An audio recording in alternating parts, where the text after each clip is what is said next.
It is, of course, back to school time and also back to competitive sports, too. Abigail James has more on how to make sure your athlete doesn't get hurt right here in the start of the season.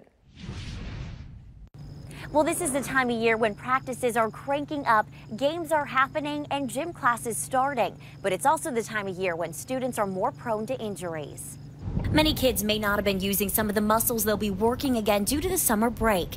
This causes weaker muscles.